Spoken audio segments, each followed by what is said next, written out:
teacher Mary Kay Letourneau was nabbed in a torrid affair with a 12-year-old student. Actor Hugh Grant, arrested in Los Angeles. Televangelist Jim Baker was convicted on all fraud and conspiracy counts. Pop star Michael Jackson admitted shooting Actor Russell Crowe arrested for throwing Spears' ongoing scandal over her children, drug use, and other tabloid matters is raising questions about Mel her state of Gibson's mind. arrest for driving under the influence was followed by an abusive verbal Don Imus outburst. has made fun of Irish, Jews, Italians, and other ethnicities. Governor Elliot Spitzer of New York Children's apologized to TV his host family Pee Wee and the Herman public after charged being with linked to a indecent prostitution exposure. ring. Televangelist Jim Baker was convicted All the of drugs fraud in and Baker's conspiracy body which were counts. discovered in nearby prescription bottles were legally obtained from two physicians. It's really bizarre to me when someone does something so stupid.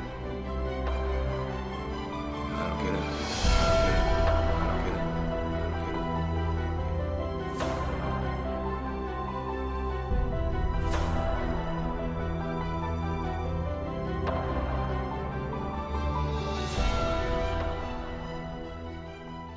25 years ago, I woke up on a cold marble floor, and I had passed out after a night, I should say another night, of drugs. But something had shifted, and I knew that if I didn't make a dramatic change in my life, that I was going to die. And I called my mother and I said, I need to go back into treatment. And I had already been in treatment 3 or 4 times. All these other times, I left. On day 10, I started to feel great. I'm drug-free. I'm not like any of these people. I'm out of here. And I would pack up my little bag, put my little arrogant suit on, and march myself out of treatment, and I was free. I was going to make it to the other side. By day 6 or 7, I'd be on the phone looking for my drugs and end up right back in rehab. So instead of running away this time, I went into the bathroom and I got down on my hands and knees and I started begging, please, relieve me of this pain. Grant me the serenity to accept the things I cannot change. I cannot change my desire to leave. And in that moment, on that floor, something happened to me. Something that was like magic. It was mind-blowing to me. Because all of a sudden, after a few minutes, I knew I could stay one more day. How could I go from terrified and my mind going a million miles a minute to this place of complete peace? I walked out of there on day 28 knowing that there was something that I had to find out about.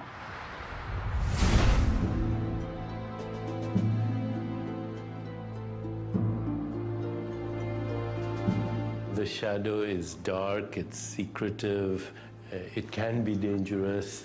Shadow is everything that we don't want other people to see. Things we hide, things that we lie about, not only to others, but to ourselves. And they are the sort of monsters that come out of the caves in the middle of the night. It is that dark, intrinsic side of us that each and every one of us tries to hide. Because we've been told from such an early age that these are not acceptable components of who we are. To have one aspect of the soul, you have to experience the other aspect of the soul to counterbalance it. Hello, darkness, my old friend. I come to talk to you again. Chad, they were talking about the shadow. The only time you don't have a shadow is if you're standing in the darkness.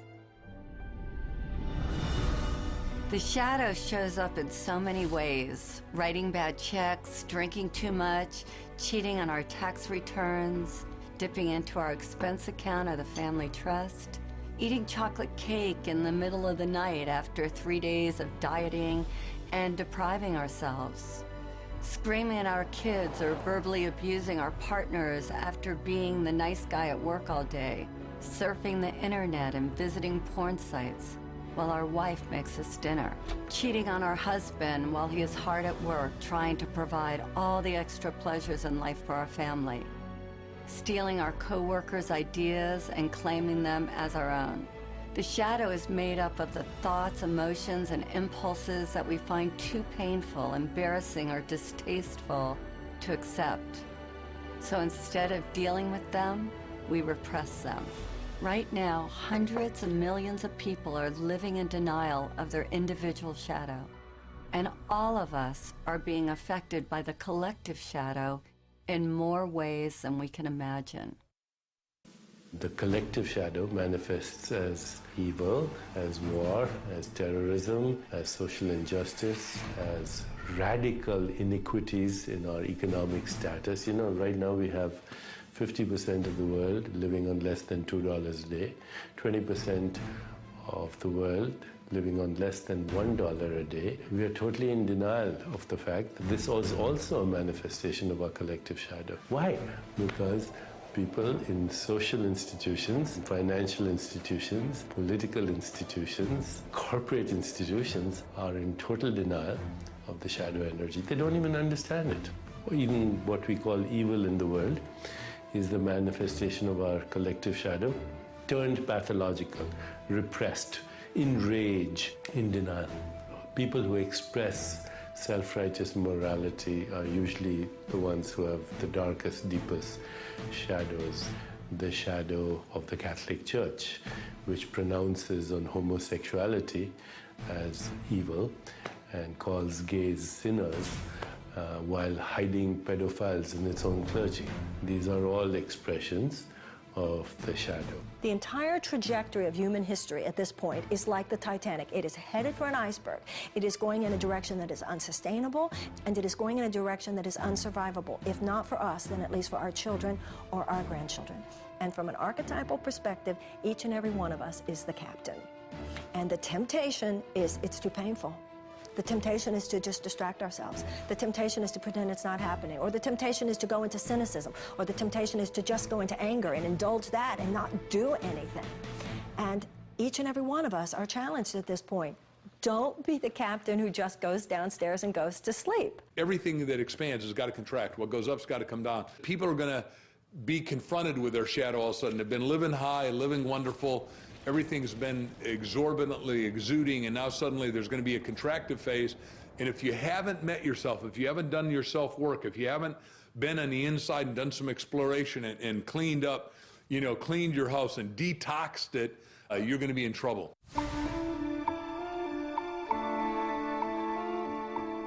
The birth of our shadow occurs when we are very young, before our logical thinking mind is developed enough to filter the messages we receive from parents, caregivers, and the world at large. Even if we had the best of parents, we inevitably got shamed for displaying certain qualities and received the message that something about us was not okay, that something was wrong with us, or that we were bad. You greedy little toot, how are you going to eat all those before dinner? These messages get ingrained in our subconscious like a computer virus, altering our perception of ourselves and wounding our healthy sense of ego. When we suppress any of these qualities, we are living in denial of all of who we are. And of course, it's different based upon our environment. If you're raised in a family of blue-collar workers, and you declare that you want to play the piano or you want to become an artist, that artistic quality will be negatively received, and you may end up having to suppress that. On the other hand, if you're raised in a family of artists and intellectuals and you declare that you want to start working on construction or you want to be really athletic, that may also be perceived of as negative.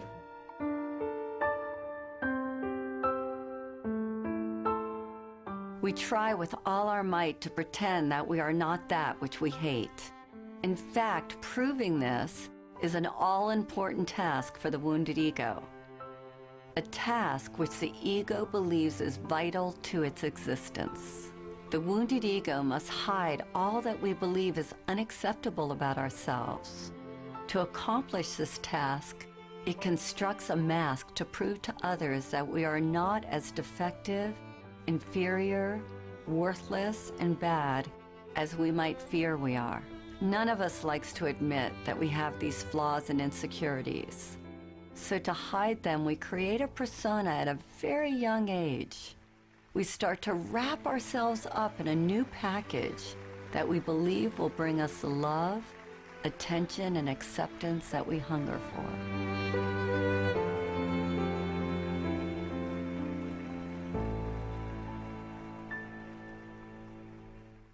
We create personas so that we can belong.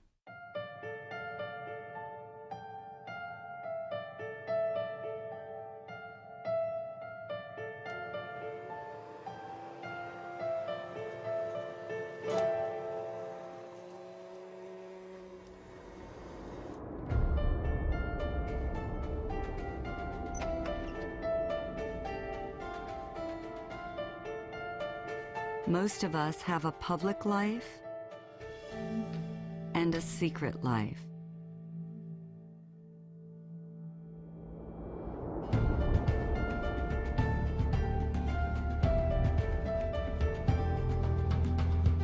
We work hard to feel good about ourselves, and a moment later, we do something to sabotage those good feelings.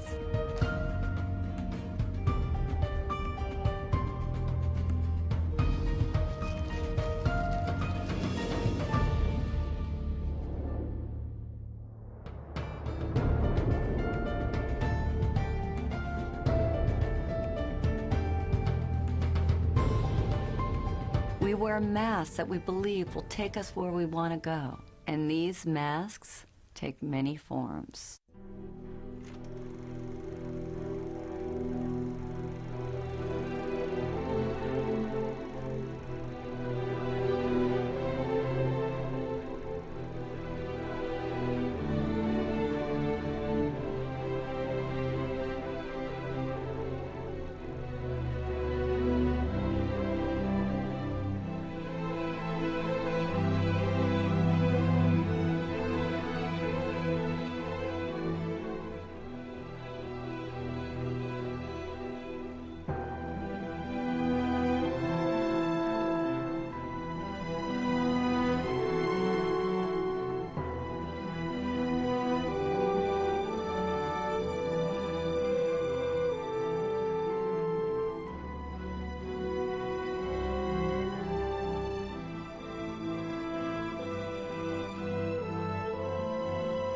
Which one do you wear?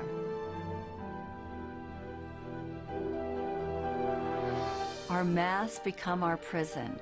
Beneath the mask that we show the world, our wounded egos are in pain. The parts of us that were deemed bad and wrong by others, and now by ourselves, are literally screaming to get out, to be set free, and to be accepted and loved as a valuable part of who we are. When we deny ourselves a safe outlet to express our dark side, it builds up and becomes a powerful force that is capable of destroying our lives as well as the lives of others. This is what I call the beach ball effect. So everything that we reject, we have to keep beneath our consciousness. We try to bury it, so to speak. You know how much energy it takes to put a beach ball underwater? You take your selfish self, you take your angry self, you take your too good self, your not good enough self. You take all of it, and it's like you have 40 beach balls you're trying to manage. And then what happens when you're holding that beach ball underwater? When you're young, you got lots of energy, so you can manage a lot of beach balls. But then, when you're not in the midst of possibility, when your defenses are down, when you have your attention on some big prize you're going to win, all of a sudden, boom, somebody does something. What happens to the beach ball? Pops up and hits you in the face. What's road rage? Is it anything more than that beach ball coming up? We see it in the media all the time. A filmmaker is making deep Christian films, all of a sudden gets drunk, shouts anti-Semitic comments in a drunken rage, right? A radio star makes his living like being a great communicator. All of a sudden makes a comment, a racial slur. So all of these beach balls that you are trying to manage, are you successful at it? No. It's all of it not anymore. When you don't deal with the shadow, that part comes out and it'll creep up. It'll creep up in workplaces, it can creep up in relationships. The more we try to suppress those societally determined, undesirable qualities, the more they find interesting and often mischievous ways to express themselves. And it would be like locking somebody in the basement who wants to get out. So they do things down there to get our attention until we recognize them and let them out. Because those aspects of ourselves that we don't like exit through a kind of detox process. It's got to come out in order to be released. One of my beach balls happened in front of a room full of people. So I'm out of treatment, 5 years. I've been floating around, trying to become the most perfect person. How could I have people want to be my friend? How could I be a little more spiritual? I was on the quest, and I thought I was doing a really beautiful job. And I went to another workshop. We had to get up in front of the room and say what we were committed to in the world. And I thought I was just being wonderful, and everybody was looking at me like you're all looking at me. And from the back of the room, this woman screams out, "You're a bitch!" And I thought, well, I know that. How does she know? And I was horrified. I was so humiliated. It was the one word that I didn't want to be called. And she said to me, "Tell me something good about being a bitch." And I said, "There's nothing good." She goes, "Well, you're a bitch. There's got to be something good about being a bitch." And all I could think of was all the ways that that part of me had hurt me. And at the time, I was a retailer. And she said, "Do you ever get damaged merchandise delivered to your store?" And I said, "All the time." She said, "Is there ever a time where they don't want to take back the damaged goods?" And I said, "Yes." And she said, "Well, do you ever have to get a little forceful or a little bitchy?" And I said, "Oh my God, yes." And I was remodeling a house at the time. She said, "When you're a couple of weeks late and $20,000 over budget, does it help to be a little bitchy? Would it help you?" And all of a sudden, I realized that when I finally said to the contractor, "You need to finish my house," he finished my house. And this light went on inside of me, that this part of me that I had shamed, that I had hated so much, actually came bearing gifts. She said, "Either you're going to use it or it's going to use you." And that was a life-changing moment for me. When we fully understand the human soul, we find that it's a place of ambiguity, of contradiction, of paradox. All experience is a result of contrast, light and shadow, pleasure and pain, up and down, backwards and forwards. In order to have manifestation, you need opposing energies. You need your enemies to be who you are. The human soul is simultaneously divine and diabolical, sacred and profane, sinner and saint. Eastern wisdom traditions, we have a saying, the sinner and saint are merely exchanging notes. So once you understand that, then first thing you realize is to have a shadow is normal. If you had only truth, goodness, harmony on your side and the complete absence of the other, there would be no creative impulse. Let's say you had only the evolutionary creative impulse in the universe, then the universe would rapidly burn itself into the heat death of absolute zero. If, on the other hand, you had only the impulse of inertia or destruction or entropy, then the universe would rapidly collapse into a big black hole before you could say Deepak Chopra. We are the microcosm of the macrocosm. This means that every quality that we can see in another exists within us. We possess every human characteristic and emotion, whether active or dormant, whether conscious or unconscious. There is nothing we can see or conceive of that we are not. We are everything, that which we consider good and that which we consider bad. How could we know courage if we have never known fear? How could we know happiness if we never knew sadness? How could we know the light if we didn't know dark? All of life is based on the coexistence of these pairs of opposites.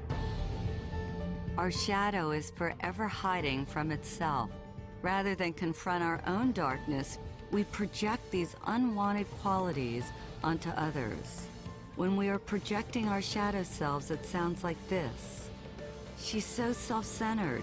He's so full of himself. These people are idiots. What a loser. Afraid of our own unworthiness, and simultaneously afraid of our own greatness, we unconsciously transfer these qualities onto another rather than owning them ourselves. Those we project on own pieces of our unclaimed darkness as well as pieces of our unclaimed light. Until we take back all that we have projected away, what we can't be with won't let us be.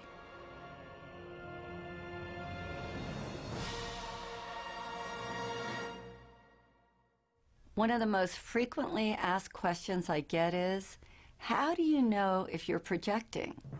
If it's your stuff or theirs? I think it was best said by revered philosopher and psychologist Ken Wilber. He says that if a person or thing in our environment informs us, if we receive what is happening as information, a point of interest, we probably aren't projecting. On the other hand, if it affects us, we're pointing our fingers, judging if we're plugged in, chances are that we are a victim of our own projections.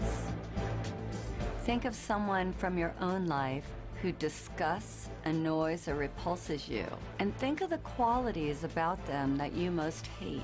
Now imagine this person standing right in front of you, and I want you to put your hand out, point your finger at them, and say, "You're an idiot," or "You're a know-it-all," or "You're selfish." Now stop where you are. Keep your finger pointing at them, and now notice that one finger is pointing at them, and where are the other 3 fingers pointing? Back at you. This is the phenomenon of projection. Instead of acknowledging the qualities within us that we dislike, we project them onto someone else. We project them onto our mothers, our kids, our friends, or even better, some famous public figure who we have never even met. If I asked each of you what you love about these people, you would each have a different response. The people that you hate also represent some aspect of yourself that you don't own. Notice what you think and feel as you look at each of these people.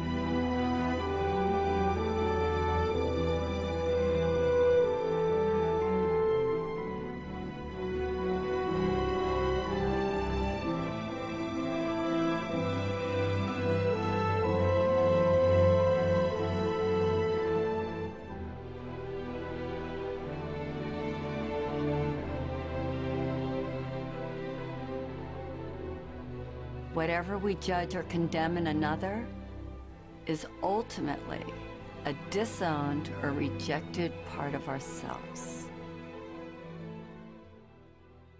I was watching the events of 9/11 on TV with a friend of mine, and after that we were driving down the street and turned to my friend and I said, "You know, from now on, the Arabs are going to be the new blacks. They're going to get the brunt of a lot of projections that blacks have carried in this culture for a long time." Now, a lot of times, blacks react. We react to those projections, and we project back. And that creates a vicious cycle, and the ego consciousness just responds the way it should, really, because it's designed to respond as a survival mechanism. That's what the ego is all about, to help us survive. But it's mechanical, it's reactive. When an aggressive, negative energy is directed at us, the ego immediately wants to defend and react. Of course, when you react to a projection, you become that projection. And I didn't want to become an angry black man. That doesn't mean that I don't get angry. I certainly can and do get angry, but I express it and let it go. There's an old Sufi story about a philosopher who made an appointment to debate with a Sufi wisdom teacher named Nasruddin. When the philosopher arrived at his appointment, he found Nasruddin away from his home. Infuriated, the philosopher picked up a piece of chalk and wrote "stupid oaf" on Nasrudin's gate. When Nasrudin got home and saw this, he rushed right over to the philosopher's house. "I had forgotten that you were to call, and I'm sorry I missed our appointment," he said. "But I remembered it the minute I saw that you had written your name on my gate." The great Swiss psychologist Carl Jung, who coined the word shadow and shadow work, said, "That is the shadow, the person we'd rather not be." Rush Limbaugh hated drug addicts, and then it was revealed that he was one himself. Reverend Ted Haggard railed against homosexuals and was later caught in a drug and male prostitute scandal. A powerful example of projection at play is that of the ex-governor of New York, Eliot Spitzer. As a public official, Spitzer worked tirelessly to rid the streets of prostitution rings. Ultimately, he wound up getting busted for having a relationship with a call girl, which ruined his reputation and his political future. If we look at this through the eyes of the shadow, I would suggest that sometime long ago, probably as a young man, he had the impulse to sleep with a hooker. Since this wasn't politically or socially acceptable, he buried this impulse deep inside, only to be brought down by this very unconscious urge. It's fascinating to see that he tried to destroy the temptation in the outer world because unconsciously he knew that the real danger lurked in his inner world. This is why we want to deal with the shadow.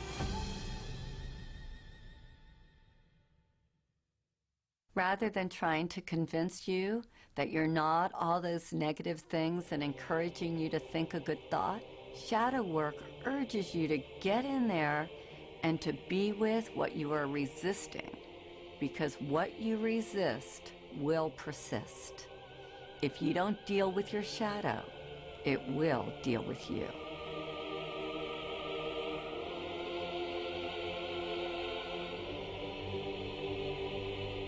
The cost of ignoring a destructive pattern is that you're going to self-destruct. You will implode rather than explode. You know, my training is as a neurologist, so I've spent well over 3 decades studying how the nervous system organizes this information. And it's really quite interesting when you look at the fact that really, even though we think of having one brain, we actually have 3 different brains. We have this very primitive brain, which some people call the reptilian brain. And if you look at a reptile or look at a crocodile, it really just has 2 responses, on or off. So if you ever watched a crocodile trying to eat a wildebeest, it seems to be very quiet and suddenly explodes, and then it goes back into its quiet state. So that response is really a very basic survival response. But the mammalian brain, which is sometimes known as the limbic brain, has created a modulating effect on that reptilian brain. So the limbic system has brought into this very primitive on-off response gradations, meaning you can be a little bit on, significantly on, really on. But then on top of that mammalian brain, really just for the last couple 100,000 years, we've evolved this human brain, which is called the neocortex, neo meaning new cortex, new covering of the brain. And that actually allows us for the first time in evolutionary history to decide whether or not we want to react at all. If we look at brain scans, we can actually see in a traumatized brain this part of the brain kind of shutting down, becoming dark. The part of the brain that is associated with emotions is that part, you might be familiar with the fight or flight or freeze response.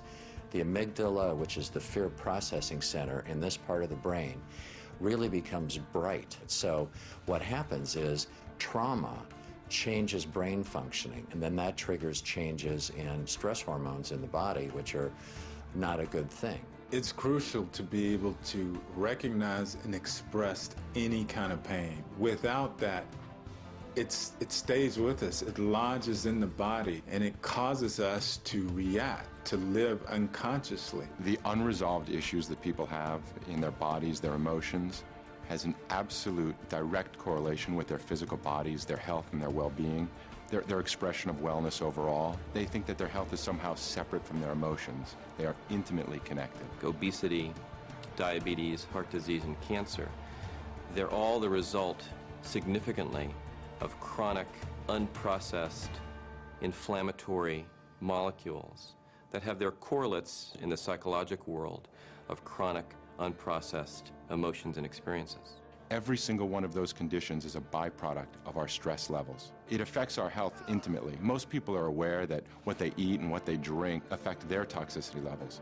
What they don't realize is that what they think and the emotions that they've built up over years are really the most toxic. The ways that people have dealt with this traditionally and historically are inadequate. My patients are in overwhelm.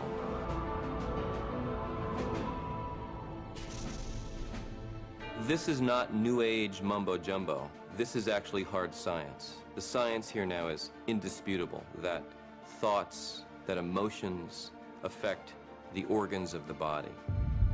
We have to be mindful with every single thought that we have every single day. How do we want to create our heaven or our hell? How do we treat one another? Because we are the source of everything within us.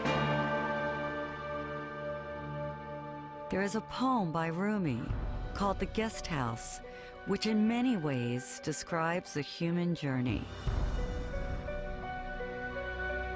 This being human is a guest house. Every morning a new arrival, a joy, a depression, a meanness, some momentary awareness comes as an unexpected visitor. Welcome and entertain them all. Even if they are a crowd of sorrows who violently sweep your house empty of its furniture, still treat each guest honorably. He may be clearing you out for some new delight. The dark thought, the shame, the malice, meet them at the door laughing and invite them in. Be grateful for whoever comes, because each has been sent as a guide from beyond.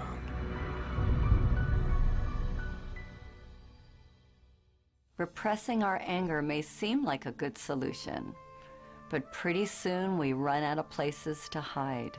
Divorce, stress at work, financial trouble or tension within our families provoke the shadow until finally it erupts. The ancient Vedic text known as the Bhagavad Gita states that man should discover his own reality, not thwart himself, for he has himself as his only friend or as his only enemy. But if he rejects his own reality, the self will war against him.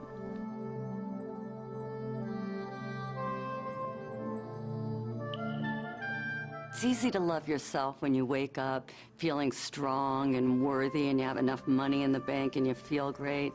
But how do you love yourself when you feel broke or when you've been hurt or abused? And that sets up the conflict, which as we get older, those wonderful forces that we've locked up in our shadow are rattling the cages. And sometimes if we're distracted, they sneak out and we think, and the people around us think, what were we thinking? And the answer is we weren't thinking. When repressed, the shadow can look like this.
We have to resolve the undigested emotions that are buried in our bodies and lodged as stress in our minds. We have to unearth, own, and embrace the very parts of ourselves that have caused us the most pain. And the moment we do, the light of our awareness will begin the process of transforming them.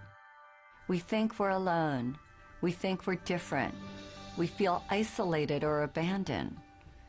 And then when we come together, we find out that we all go through traumas, that to be human is to be challenged, and that everyone has gone through some trauma. And if we're courageous, we see that there is gold to be mined in every experience.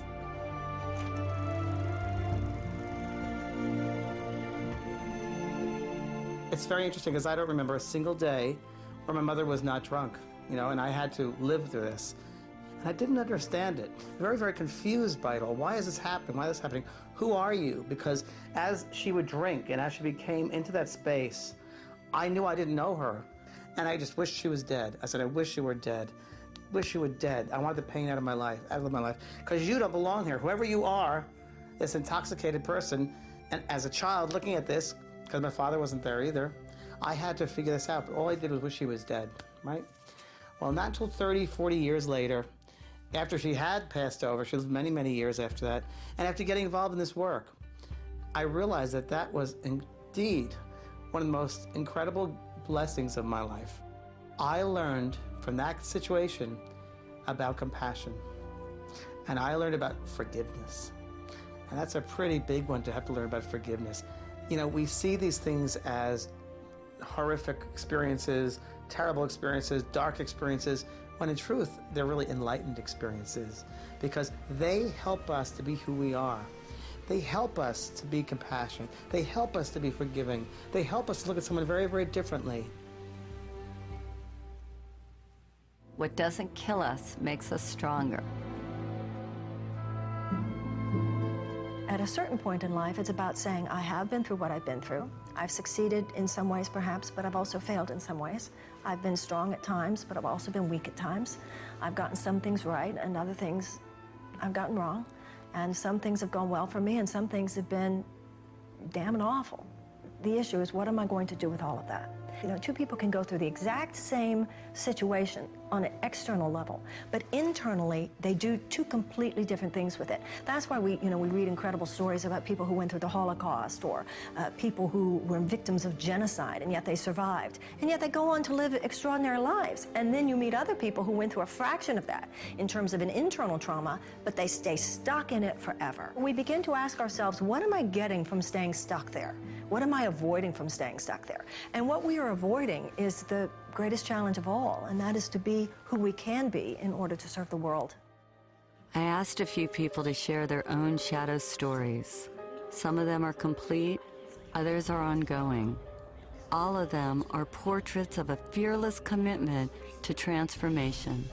Sui is like that beautiful combination of a miracle, that part of her that she deems so worthless and unlovable actually comes bearing the greatest gifts and makes her the shining light that she is today. The pain that I've been carrying throughout my life was the pain of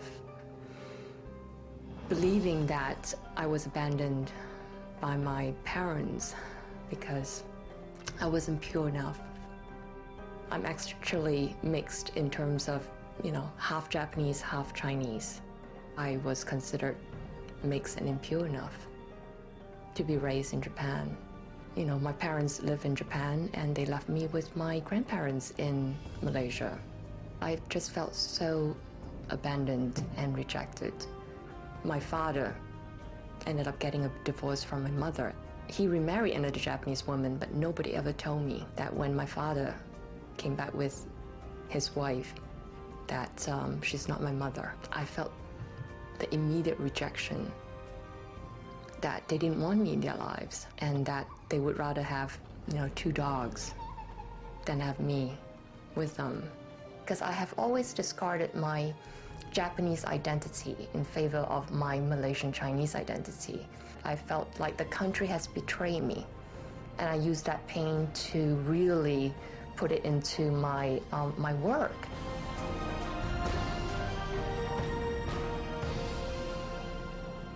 I heard the project was in trouble in Japan, and I volunteered to go to Japan to fix this problem because I know that I could do it. That one day I stepped into Tokyo, and I just felt that this is where I need to be to really discover and explore the Japanese half of me. In less than 3 years, I created a business from $40 million to over $200 million in a country dominated by men. You know, never heard of a half Japanese, half Chinese woman being a business leader in a big US telecom world. So I couldn't be the leader I am today without going through the emotions and the pain that I went through my whole life. If we look deeper, we will see that we all have a divine recipe.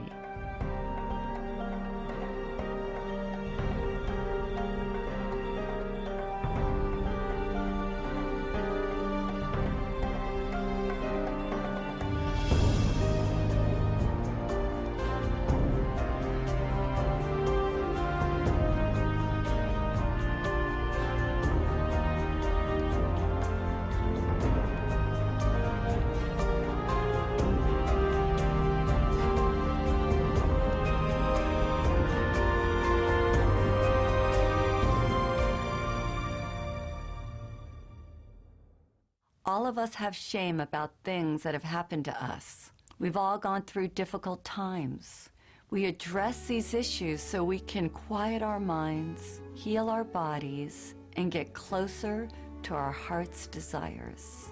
Hector had to let go of his macho persona to make peace with the one that he loved the most, which was his father. My father was your traditional Mexican man in the sense of working hard, wanting to get ahead, wanting to provide for his family.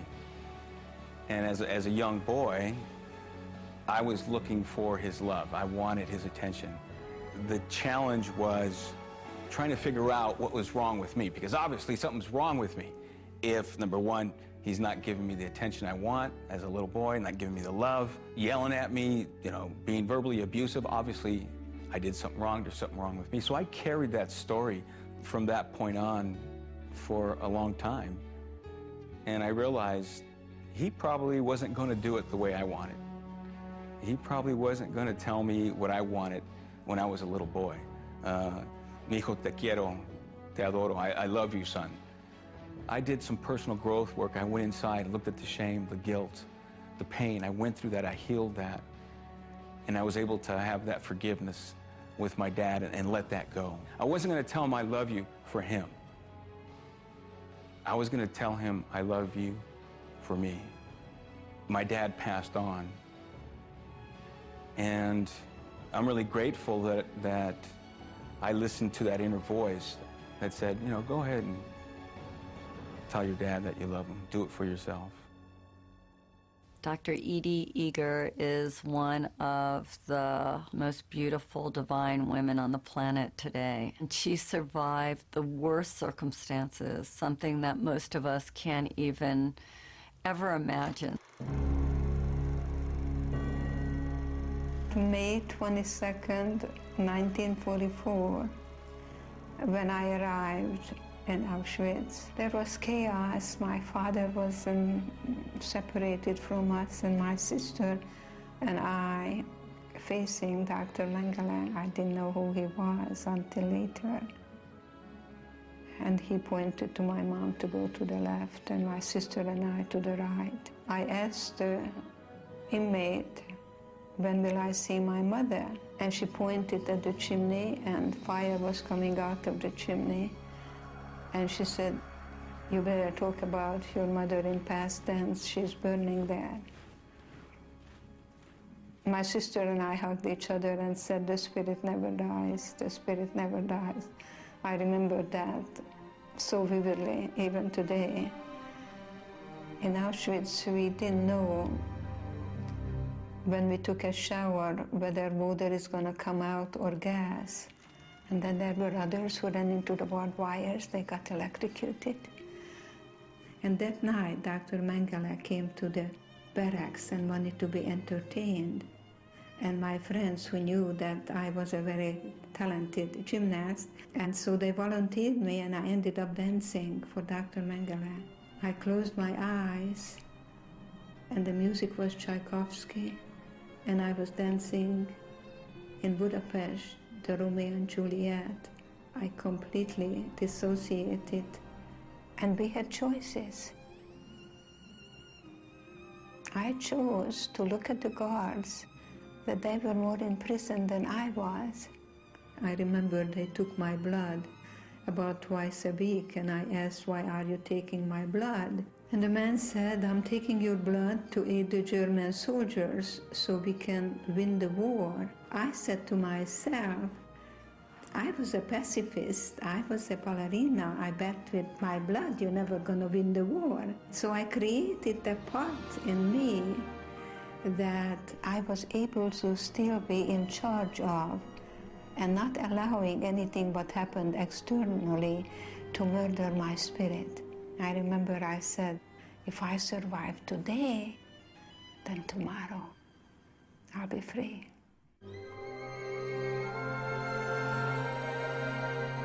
I remember when Marita came to the shadow process and everybody was looking for the negative qualities they needed to embrace. Marita couldn't even say hers, and I kept asking, what is so horrible that you can't even say it? And she said, because of my background, mine is that I'm a Nazi. I was born in Germany in 1955, 10 years after the war. I found out when I was 11 or 12 what my country had done. This is a subject we never talked about. My grandfather wouldn't tell me about his experience. My mother wants nothing to do with this. I'm not the only German that holds this and lives this and hides this. And I found many ways to sabotage myself from ever tasting power or success, because you know, Hitler was successful to coming to power, and that power was horribly abused. I didn't interact with any Germans at all. I stayed away from them, and I did not want to interact with any Jewish person because I didn't want to cause any more pain, and I was ashamed. Samya was willing to shine light on the darkness and willing to take back her own projections for the good of all humanity. In 2006, when Israel bombed Lebanon, at the time I was trying to evacuate members of my family and try to bring them over to the US, and there were no news. You needed to figure out how to reach to them. I became so angry again, because here is my family and the bombing. One day I was watching TV, I saw girls crying, little girls. I saw they were Lebanese girls. And of course, you know, every time I saw like Lebanese kids being bombed and everything, I was really, really angry. I was like, you know, yes, yes, yes, like bomb the bastards kind of thing. And at the end, I realized they were reporting from the Israeli border, on the other side of the border. And they looked exactly the same as the Lebanese girls that were killed on the other side of the border. And I saw the pain. And that day I made a commitment to myself that I will no longer tolerate that kind of cruelty, irrespective of which side of the border it's happening.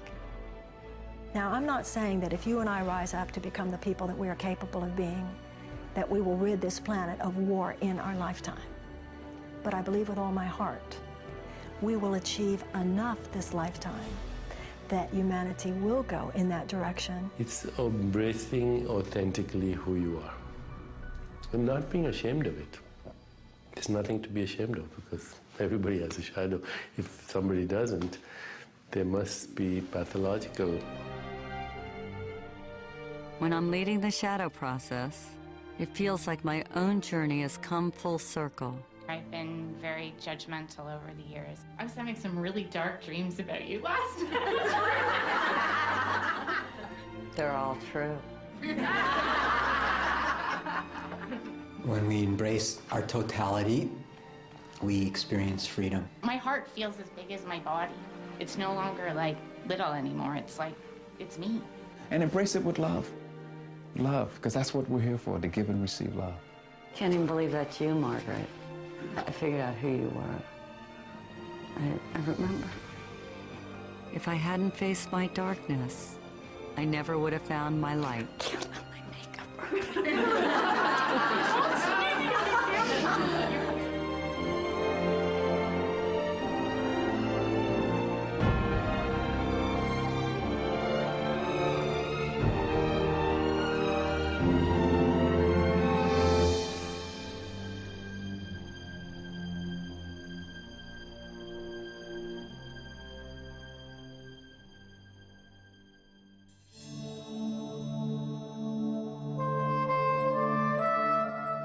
Our deepest fear is not that we're inadequate. Our deepest fear is that we are powerful beyond measure. It's our light, not our darkness, that most frightens us. We ask ourselves, who am I to be brilliant, gorgeous, talented, and fabulous? But actually, who are you not to be? You are a child of God. Your playing small doesn't serve the world. There's nothing enlightened about shrinking so that other people won't feel insecure around you. We are all meant to shine, as children do. We were born to make manifest the glory of God that is within us. It's not just in some of us, it's in everyone. And as we let our own light shine, we unconsciously give other people permission to do the same. As we are liberated from our own fear, our presence automatically liberates others.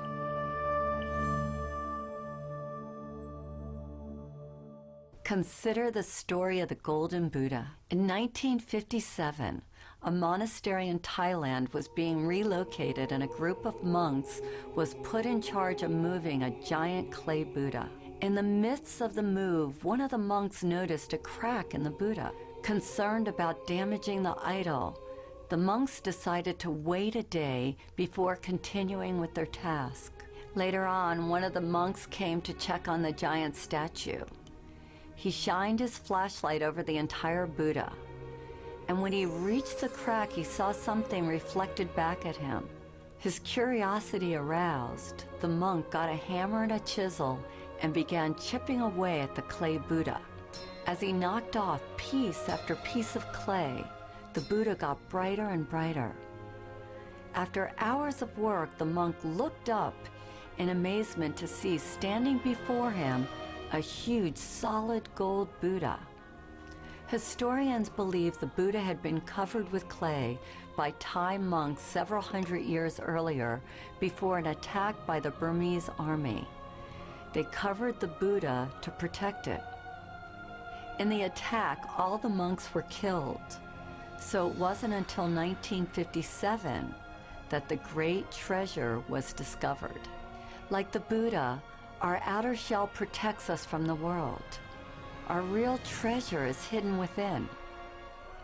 We human beings unconsciously hide our inner gold under a layer of clay. All we need to do to uncover our gold is to have the courage to chip away at our outer shell, piece by piece.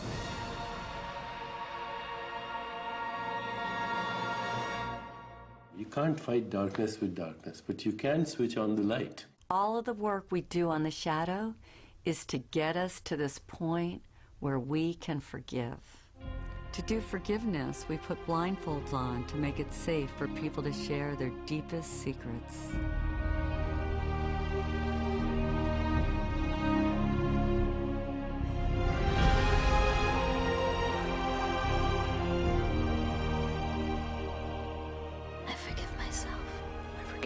I forgive myself for not finishing college. I forgive myself for beating up my sister. I forgive myself. I forgive myself for hating my body. For screaming at my kids. For not laughing enough. Or for thinking I'm a stupid, incompetent asshole. For stealing from my first boss. For being rich. For being beautiful. For drinking too much. Not speaking out. I forgive myself. I forgive myself. The lying, the cheating, binging on my diet. I forgive myself. Forgive myself. Forgive myself. Forgive myself.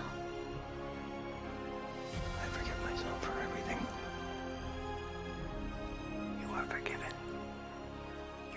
forgiven. You are forgiven. You are completely forgiven.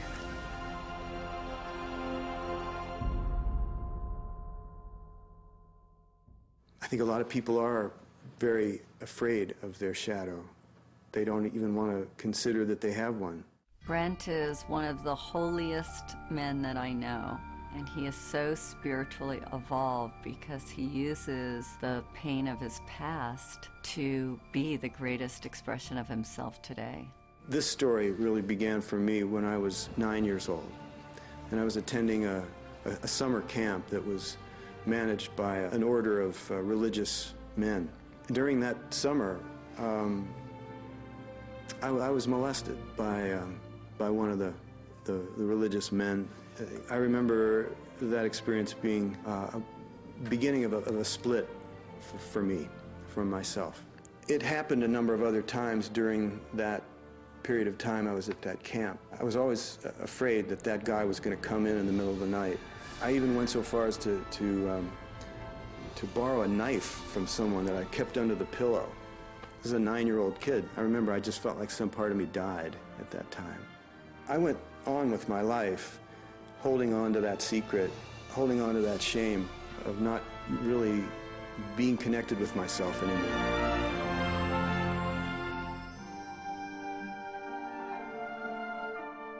The difference between forgiving and condoning. Forgiving is seeing the true heart of another person. It's beyond all the action. In holding anybody to blame, we limit our own love.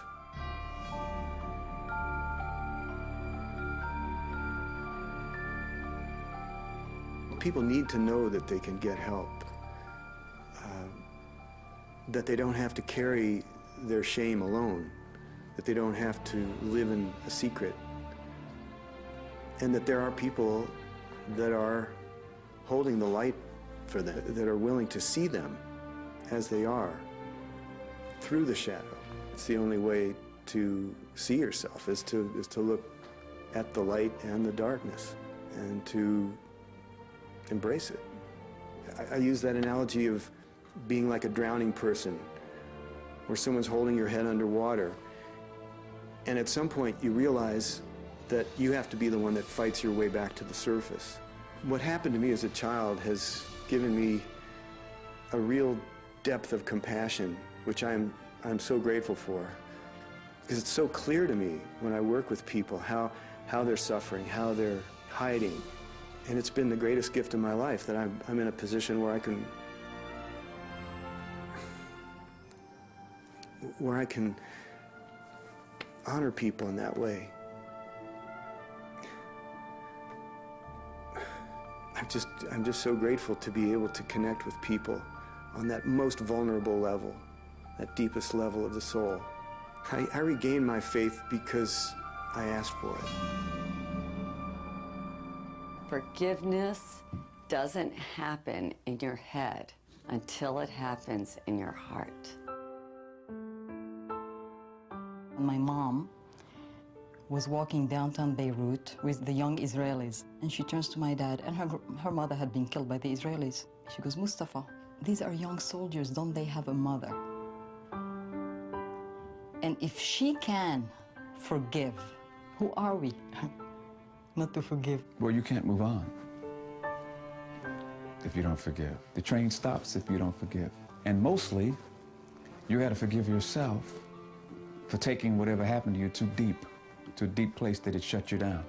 The universe will deal with that person's karma. You don't have to worry that if you, quote unquote, forgive them, that they're going to somehow live an undeserved, wonderful life. Each and every one of us needs to work full-time on self-forgiveness. Our motivation to forgive is increased when we understand why it's so important. It's not just to make their day better, it's to free you. And forgiveness is the hallway between the past and the future. The future expression of who we are as a planet, as our country in America, depends on the people that grow up, that become the next presidents, that become the next politicians, economists. We want to make a difference. We want to somehow get it right, to feel like we did, or at least we tried to do, what we came here to do. That is the gold that is being mined today. But that's because the world is growing. We're entering a new age. That's what's going on. That's why we're talking about this. You are a force of love. You are made from love. And love is the most forceful energy you could ever have. Accept that energy. Accept who you are. Accept your inheritance, if you will. You're the total being of love, and don't waste a minute of it. I've come full circle, and this is the external of what was going on inside of me. It's how we are able to perceive everything in life as an opportunity for growth.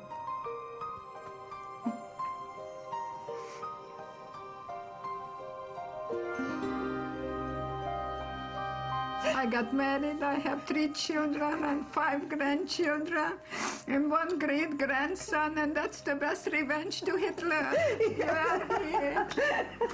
You and I are here, yes.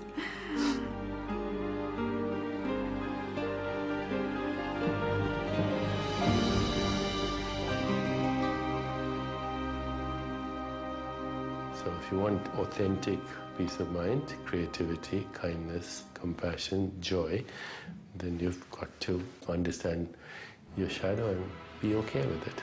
Celebrate it.